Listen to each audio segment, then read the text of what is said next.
इस केरल स्टोरी में वैसे तो संख्या बल के आधार पर विजय जी ये तय होना चाहिए ना कि जिसकी ज्यादा संख्या है। अच्छा दिखता राहुल गांधी का करीबी, उनके सबसे विश्वसनीय केसी वेणुगोपाल इस पद पर पहुंचते, लेकिन आईयूएमएल बाजी मार गया। आईयूएमएल के सामने क्यों कांग्रेस पार्टी को झुकना पड़ा? पहला सवाल तो यही। आपने जो स्टोरी की है वो बिल्कुल ठीक है। आईयूएमएल हम लोग चर्चा भी कर रहे थे कि वीडी सतीशन और केसी वेणुगोपाल में से राहुल जी की पसंद भी रहे। राहुल जी के विश्वस्त मैं ज़्यादा कहूँगा, पसंद थे कि नहीं थे ये तो अब हमको उनके बारे में नहीं पता कि राहुल जी को पसंद थे नहीं थे, लेकिन विश्वास उनके माने जाते हैं, कॉन्फिडेंट। मगर आईयूएमएल का दबाव था कि वहाँ पर वीडी सतीशन को बनाया जाए। आईयूएमएल के पास 22 विधायक हैं, कांग्रेस का अपना बहुमत उस तरह से पूरा बड़ा नहीं होता और आईयूएमएल उनकी सहयोगी गठबंधन है, तो जाहिर है उनका दबाव वहाँ पर रहा। और फिर आपने बताया कि जिस तरह से वायनाड के लिए भी उन्होंने धमकी दे दी थी, तो कांग्रेस के लिए इसके अलावा कोई रास्ता नहीं था कि वो वीडी सतीशन को बनाए। हालांकि पार्टी में बहुत सारे लोगों का मत था, खासतौर से केरल कांग्रेस में ज़्यादातर लोगों का मानना था कि केरल कांग्रेस की जो ताकत बढ़ी है उसमें बड़ी भूमिका सतीशन साहब की है। लेकिन केसी वेणुगोपाल साहब वहाँ के प्रभारी रहे, पार्टी के संगठन महासचिव हैं, राहुल जी के विश्वस्त हैं, तो सबको लग रहा था। और उनके पास विधायकों की संख्या भी ज़्यादा बताई जा रही है, 40। लेकिन मैं इसलिए उसको नहीं मानता। हमने पहले भी चर्चा की कि जो टिकट दे रहा हो तो वो उनके साथ ही रहेंगे और जनरल सेक्रेटरी ऑर्गेनाइजेशन हो। मान लीजिए राहुल गांधी जी यहाँ पर वायनाड से एमपी थे और उनको मुख्यमंत्री का नाम होता तो 62 के 62 लोग उनको समर्थन कर रहे होते। तो जनरल सेक्रेटरी ऑर्गेनाइजेशन और जिसने टिकट दिया हो वो सब एमएलएज उनके साथ होते हैं, आमतौर पर ऐसा देखा जाता है। लेकिन मुझे लगता है 10 दिन लगाए, ज़्यादा लगे, फिर भी एक पार्टी का संकट खत्म हुआ। ये संकट पूरी तरह से खत्म हो गया कि नहीं हुआ, अच्छा फैसला है कि वीडी सतीशन विपक्ष के नेता रहे हैं कांग्रेस को।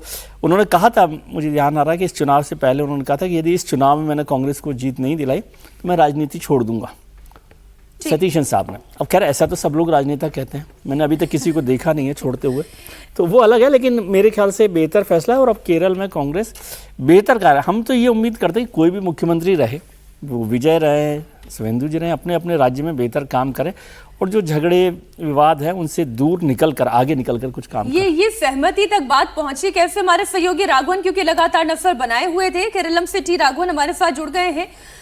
आईयूएमएल इतनी जरूरी बन गई कि जो ज्यादा सीटें जीत कर आई उनकी पसंद की बजाय, राहुल गांधी की पसंद की बजाय वीडी सतीशन को चुना गया। आईयूएमएल की पसंद को तवज्जो दी गई। आईयूएमएल इतना इंपॉर्टेंट कैसे हो गया? जी देखिए, इस पूरे अगर चुनाव की अगर हम बात करें तो मलाबार रीजन में जो स्ट्राइक रेट रही यूडीएफ की उसमें आईयूएमएल का सबसे बड़ा योगदान रहा। आईयूएमएल के चीफ जो हैं उन्होंने कुछ देर पहले मीडिया से बात की है। उनका ये कहना है कि सतीशन के नाम का ऐलान एआईसीसी ने किया है, हमें बहुत खुशी है। एआईसीसी का फैसला बढ़िया फैसला है, एक अच्छी सरकार चलाएंगे ऐसी उम्मीद है। सतीशन हमेशा टीम यूडीएफ की बात करते थे, हमें उम्मीद है कि टीम यूडीएफ की सरकार चलेगी अगले 5 साल तक। गठबंधन दलों की राय लेकर लोकतांत्रिक प्रक्रिया जो है कांग्रेस ने अपनाई है। उन्होंने ये साफ साफ कहा कि जब ये हम फिर कोशिश करेंगे राघवन से हमारी बात हो।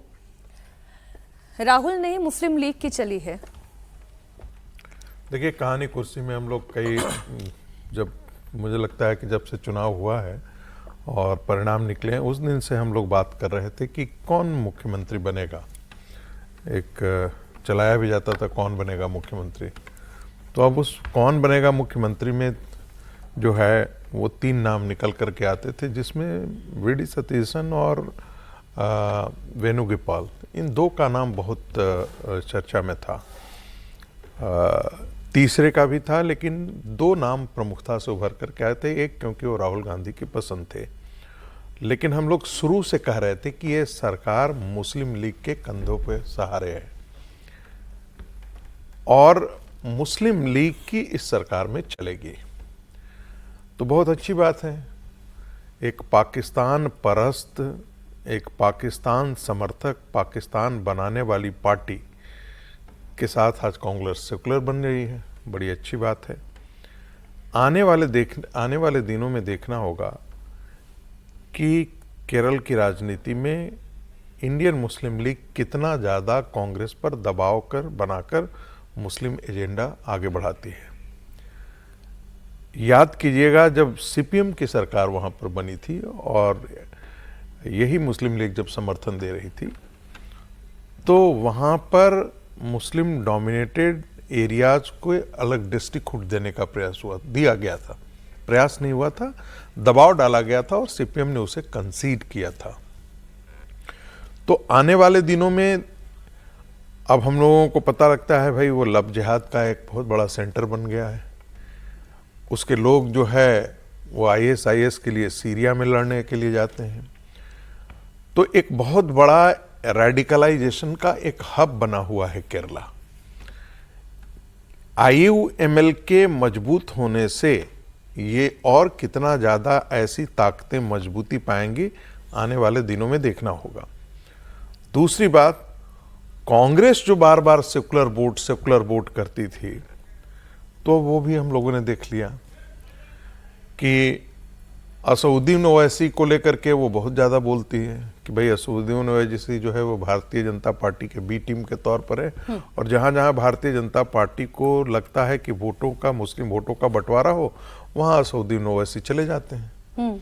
बंगाल के अंदर चले जाते हैं तो सेकुलर वोट बंटवारा हो जाता है। नहीं, मुसलमान वोट सेकुलर होता है और मुसलमानों का वोट बंटना नहीं चाहिए।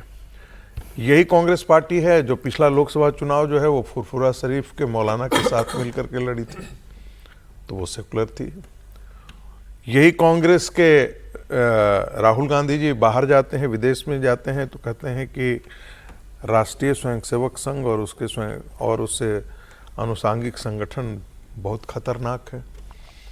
और मुस्लिम लीग को वो सेकुलर मानते हैं क्योंकि उनके नाना जी भी उनको सेकुलर मानते थे और कॉन्स्टिट्यूएंट असेंबली में बोले थे कि भाई जो पाकिस्तान बना गया यूनियन मुस्लिम लीग वो ये नहीं है, जबकि उसी के सारे मेंबर्स जो बचे हुए भारत के अंदर नहीं चले गए थे। अब उस पर कहानी बताना, सोहरावर्दी से लेकर के सभी की कहानी बताना शुरू करेंगे तो आपको पता लगेगा कि ये वही मुस्लिम लीग थी, उसी के संस्थापक लोग थे। उसके सबसे बड़े बड़े कार्यकर्ता अधिकारी जो नहीं पाकिस्तान गए, अपने हितों के कारण नहीं पाकिस्तान गए, जो पाकिस्तान के पक्ष में लड़ रहे थे भारत में, वही यूनियन मुस्लिम लीग खड़ा किया। सर, और उसके एजेंडे में कोई अंतर नहीं है। सच्चाई लेकिन ये भी तो है ना कि इसी डेमोक्रेटिक सेटअप में 22 सीटें जीत कर लाने वाली आईयूएमएल इस वक्त सरकार में साथी है। मैंने कहा ना, देखिए यदि मान लेते हैं कि वहां पर तमिलनाडु में सरकार की साथी है। मैंने आपको कहा ना कि आखिर कांग्रेस पार्टी जो है आसाम के अंदर 19 में से 18 मुस्लिम डोमिनेटेड सीटों से जीत करके आई है। तो एक ढंग से ये तो साबित हो गया है ना कि ये मुसलमानों की पार्टी है। जहां भी मुस्लिम डोमिनेशन है वो वहां की ये पार्टी है, कांग्रेस पार्टी है।